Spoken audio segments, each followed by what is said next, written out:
Well, obviously there's a huge issue in terms of the backlog of inquests for many families. There's almost 60 inquests, and there's a resource implication, but when you begin to examine it, the sense of it is that it's quite deliberate, that many of the families see what's happening in the coronial process and with the MOD and with the PSNI is a deliberate tactic in terms of preventing the disclosure of key information in order for coroners to hold inquests.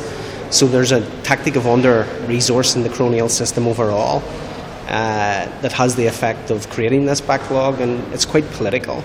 It's not about administering due process properly, it's about denying due process, effectively, is how some of the families see it. So the motion today and what was happening in terms of trying to move that forward from within the Assembly is quite important, but it only relates to one element of it in terms of the Department of Justice, and we welcome that movement.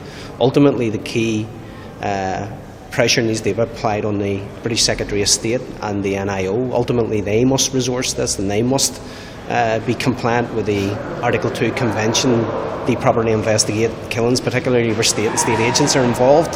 So that's really where the pressure needs to be applied now. Once the Assembly has ticked this box today and moved it on, and rightly so, that has to be welcomed. But as I say, the British government, the UK government, have to step up to the plate now and provide the resources and ensure this process of stalling, which has been their tactic, is moved to the side.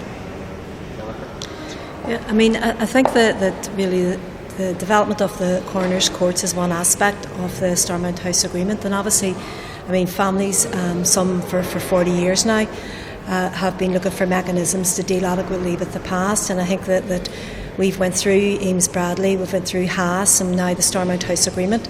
So I think that basically what families need now is for those mechanisms to be brought forward, and no more delay, because I mean in some cases some of the families, it's their grandchildren that are now pushing in terms forward in terms of their campaigns. So I think it's very important, you know, that clear message is sent out. There is a responsibility on the British government and on the Irish government, and indeed in all the parties. We need to come together to bring those mechanisms forward that will allow families then to get the truth and justice that they're entitled to.